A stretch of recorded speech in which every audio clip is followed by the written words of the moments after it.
Boa tarde. Hoje é sexta-feira, 3 de novembro, e o Grupo de Conjuntura está reunido novamente. Hoje temos a participação da professora Margarida Gutierrez, do Instituto Copiage e também do Instituto de Economia, e a minha participação, Antônio Lixa, do Instituto de Economia.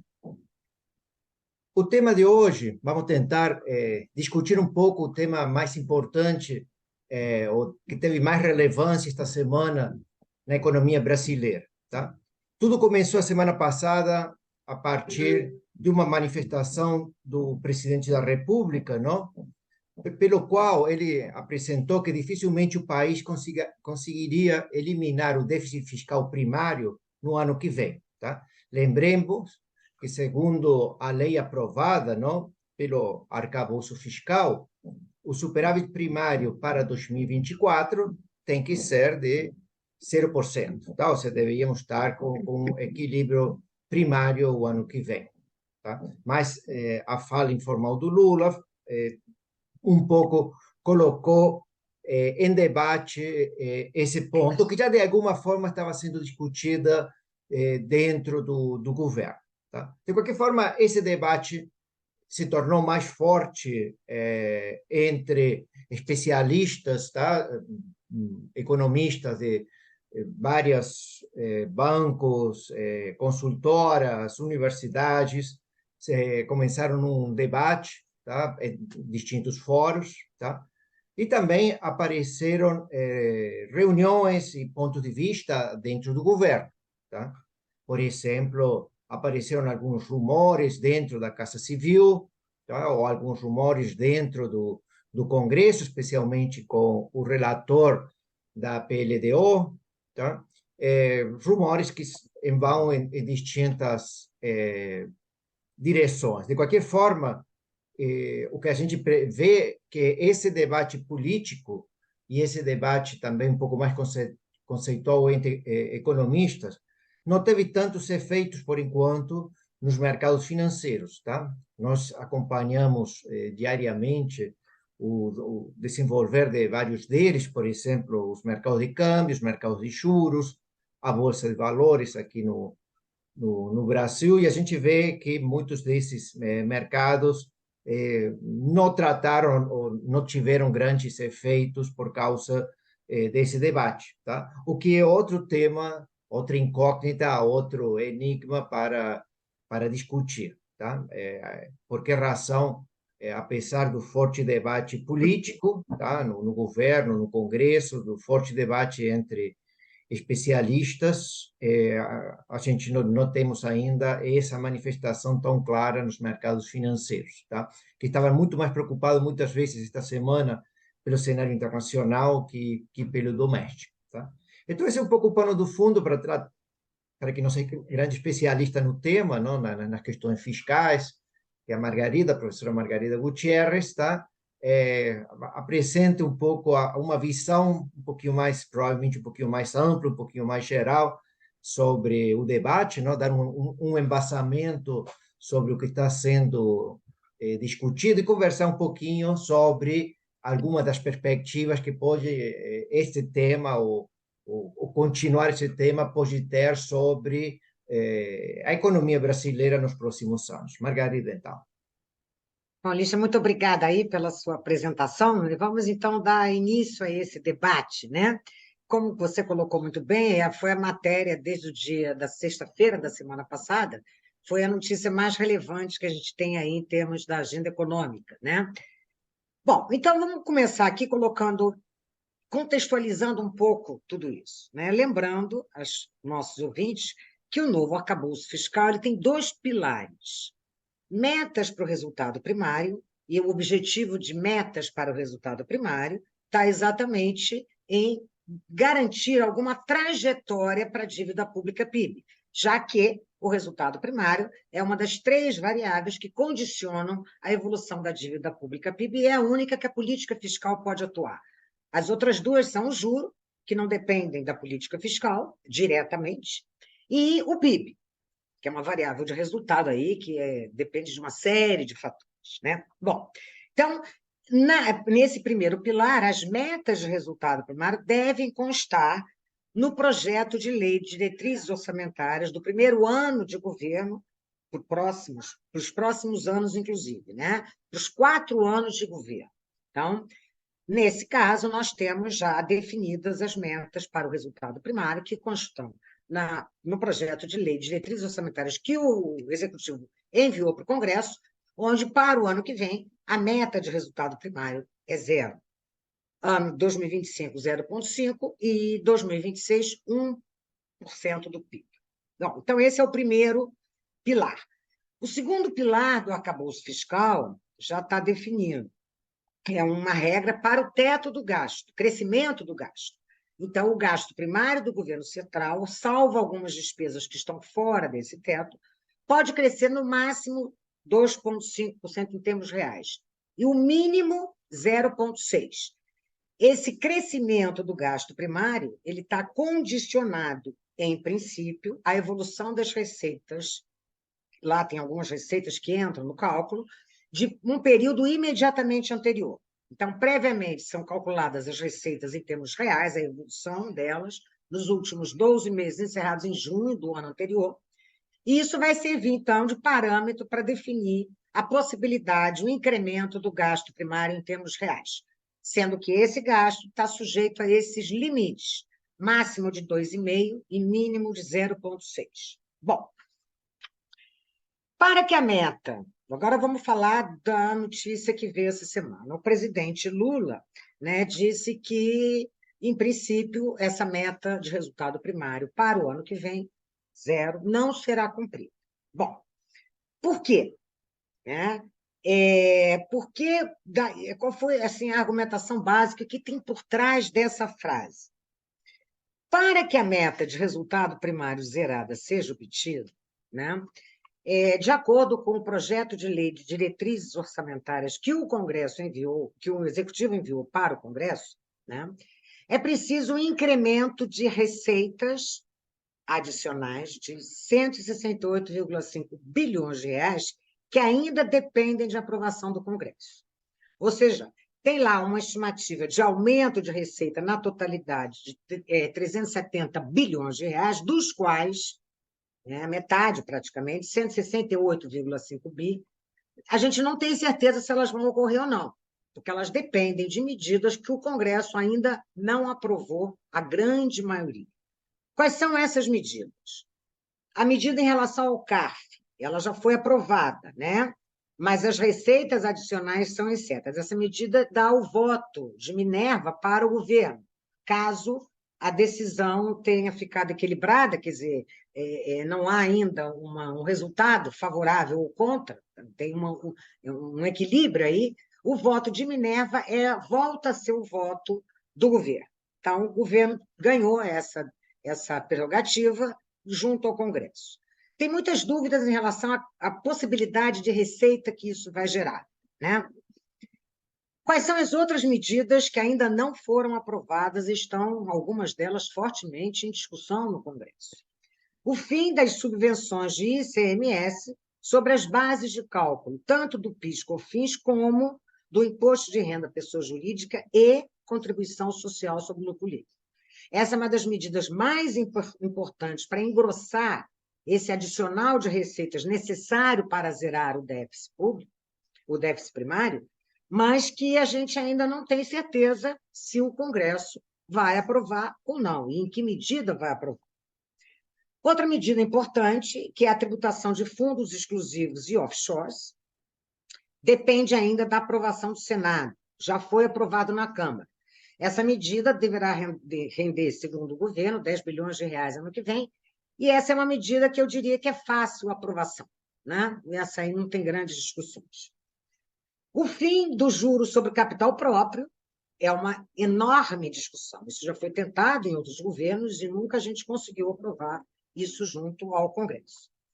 Bom, então, pelo lado da receita, nós temos aí um adicional de receitas requerido para zerar o resultado primário, que tem uma incerteza enorme, que mesmo que o Congresso aprove, não se tem certeza sobre qual é o aumento de receitas que essas medidas serão capazes de gerar. Além disso, o projeto de lei de diretrizes orçamentárias para o ano que vem tem um problema. uma série de despesas importantes estão subestimadas. Nós aqui já tratamos desse tema, nós no grupo de conjuntura já fizemos algumas simulações e certamente INSS e o benefício da prestação continuada, que responde por 50% das despesas primárias, estão subestimados. Então, isso também é uma fonte de incerteza para o orçamento do ano que vem em relação a esse resultado primário zerado. O que eu quero dizer é o seguinte, que não é só do lado da receita que a gente tem incerteza. A gente também tem incerteza em relação à trajetória dos gastos ano que vem, gastos obrigatórios. Porque o resultado primário é a diferença entre a receita primária e o gasto primário. Então, as incertezas estão nos dois lados, né? Por essas razões, o presidente disse, então, que a gente não vai perseguir essa meta a ferro e fogo, né? A princípio, o presidente tem razão, porque a gente está falando aqui de um resultado primário zerado ou de um déficit primário que tem sido ventilado para substituir o zero em torno de menos 0,5% do PIB. Então, na verdade, a gente está falando de 50 a 60 bilhões de reais, o que é muito pouco para resultado de contas públicas, e, segundo o presidente, isso vai garantir o crescimento do país. Então, em princípio, a fala do presidente é uma fala sensata. E agora, então, eu quero fazer algumas considerações e algumas relativizações em relação a essa fala. Bom, primeiro, eu queria colocar aqui como é que, juridicamente, pode haver esta alteração de meta de resultado primário por uma lei que foi recentemente aprovada, agora em agosto desse ano. Pelo que consta na nova lei, a meta pode ser alterada através de uma mensagem modificativa no projeto de lei de diretrizes orçamentárias para o ano que vem, e isso tem que ser feito antes do orçamento ser analisado pela Comissão Mista de Orçamento, que vai acontecer essa semana, ou então esperar o ano que vem e enviar um projeto de lei executivo ao Congresso para alterar a meta. E, nesse caso, o Congresso tem que aprovar.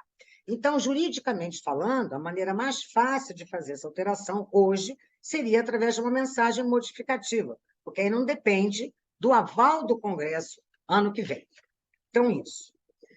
Então, essa é a primeira coisa que eu queria colocar. A segunda coisa que eu queria colocar, e relativizando um pouco a fala do presidente, é lembrar que as nossas contas públicas têm muitas fragilidades, coisas que a gente já tem falando aqui, mas eu queria fazer um resumo. A dívida pública PIB do Brasil é muito maior que a média dos países emergentes. Primeiro. Segundo, a gente tem déficit primário hoje. A gente tem um déficit primário estimado para esse ano de menos 1,4, a minha estimativa, né? O mercado está estimando um pouco menos. Terceiro, as taxas de juros que incidem sobre a dívida pública, hoje, essa semana saem os dados de uma NTN-B de 10 anos, está em 6% real, acima da inflação. É um juro de cheque especial, todo brasileiro sabe, o juro do cheque especial. Então, o governo está pagando isso. E esses juros que o governo paga são benchmark do mercado. Em que sentido? O governo é um agente econômico sui generis, especial. Primeiro, ele pode emitir moeda para se financiar, ele pode cobrar tributos para se financiar, nenhuma empresa pode fazer isso. Terceiro, o mercado de títulos públicos no Brasil tem enorme liquidez. Então, isso também é um atributo a mais para um título público. Então, nesse sentido, os juros que o governo paga são benchmark, são referência para as demais taxas de juros que uma empresa, ao lançar uma debênture, vai ter que pagar. Se esses juros são mais altos, sobem, então isso leva à subida de juros dos mercados na economia brasileira. Terceira ou quarta característica da fragilidade das nossas contas públicas. A gente tem já uma carga tributária muito elevada. É o terceiro país da América Latina em termos de carga tributária. E o arcabouço fiscal está centrado no aumento de receitas. Então, isso coloca também uma fragilidade a mais para a dinâmica das nossas contas. Quinta questão, fragilidade. O orçamento brasileiro é muito rígido. Nós temos mais de 90% das despesas que não só são obrigatórias, mas têm regras próprias de crescimento, né? Quarto, quinto, sexto, o Brasil já tem enormes subsídios fiscais. Nós temos mais de 500 bilhões de reais hoje contabilizados como renúncias tributárias, desonerações tributárias, né? E o Brasil já gasta uma parcela importante do seu orçamento com programas de transferência de renda. Os dados de 2022 mostram que os mecanismos de transferência de renda, incluindo aí as aposentadorias, pensões e BPC e tudo mais, são de 14% do PIB. Em 2023, esse número já é bem maior, né? E os gastos primários do governo central já são muito altos, vão bater aí 19% do PIB esse ano, e daqui para frente eles podem crescer 2,5% em termos reais, né? Então, por conta dessas características, dessa fragilidade das contas públicas no Brasil, a fala do presidente assumiu uma relevância mais importante, né? Então, a gente espera, quer dizer, que, na verdade, se esse arcabouço fiscal, que prometeu algumas metas, antes de ser implementado, já há uma mudança nas regras, a gente, claro, no sentido de flexibilizar ainda mais o que já era bastante flexível no orçamento, em termos de gastos e tudo mais, nós vamos ter aí um efeito sobre a dívida pública em relação ao PIB. Ela vai crescer, então, numa intensidade maior do que aquela que ela cresceria se as regras fossem cumpridas, né? Segundo, a gente pode esperar também que, num período de tempo um pouco maior, isso gere efeitos sobre a inflação e sobre a dinâmica, né, da taxa Selic. E aí nós temos dois efeitos que têm que ser considerados. Um sobre a demanda agregada, uma política fiscal de mais gasto, né? Claro que tem impactos na demanda agregada. E entendo impactos na demanda agregada, tem impacto sobre a inflação. Pode ser até que, em determinados momentos, a inflação esteja caindo e a economia suporte esse aumento de demanda agregada sem que a inflação se perca da meta. Mas que tem um impacto, tem. E tem um segundo impacto aí, também, que tem a ver com o processo inflacionário, que é sobre as condições financeiras da economia. Então, o Lixa colocou inicialmente que, até o presente momento, a gente não percebeu os indicadores financeiros se deteriorando por conta da fala do presidente. E aí eu estou falando de preços de ativos, né? Então, a gente está falando das bolsas, da taxa de câmbio, dos juros futuros, né? Tudo isso. Tudo ainda não foi contaminado pela fala total. Isso é verdade, isso realmente ainda não aconteceu. Mas já aconteceu uma coisa, que os juros reais das NTNBs, que são esses títulos públicos que estão indexados ao IPCA mais um juro real, subiram, depois da fala do presidente. Eles estavam beirando 5,5% em termos reais, e eles vêm crescendo e já bateram 6% em termos reais, que é um crescimento rápido ao longo desta última semana. E esse é o juro que condiciona as demais colocações de títulos privados na economia. E a gente sabe que, quando os juros sobem, o PIB tende a desacelerar, né? Então, desses dois efeitos aí, primeiro, sobre a inflação e sobre a trajetória da dívida pública, no médio e longo prazo, eles se farão sentir, sim. Agora, tem um terceiro impacto, eu diria que é o mais importante de todos, que é sobre a credibilidade nas novas regras. O arcabouço fiscal ainda não nasceu e já vai nascer morto. Por quê? De acordo com as regras que ele previa, ele já está sendo modificado. E que tipo de sinalização isso pode gerar? Que, na verdade, um dos pilares do arcabouço, ele já começou a ser mexido, que são as metas para os resultados primários. Mas tem um segundo pilar, que é sobre o aumento do gasto primário, né? E esse tem mais chance de ser mexido, eu diria. Por quê? Porque nós aqui já tratamos desse tema, já fizemos simulações. Mesmo que o gasto primário possa crescer o máximo, que é 2,5% em termos reais, ele não é capaz, esse crescimento não é capaz de acomodar todo o aumento de gasto obrigatório indexado pela política de salário mínimo que a gente tem hoje. Então, vai ter que mexer.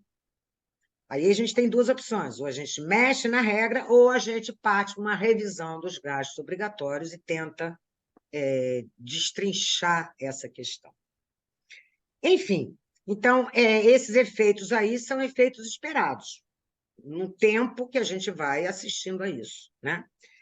Lembrando, o último lembrete, eu fiz aqui algumas contas, hoje a nossa dívida pública em relação ao PIB está em 75% do PIB.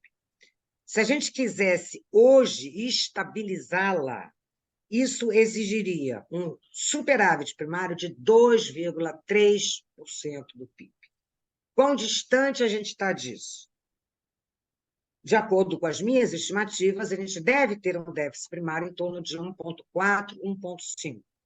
Então, a gente está aí a 3 pontos percentuais do PIB distante do nosso superávit primário requerido para estabilizar a dívida pública. Hoje ninguém fala em estabilizar a dívida pública PIB, porque é um esforço brutal fiscal, né?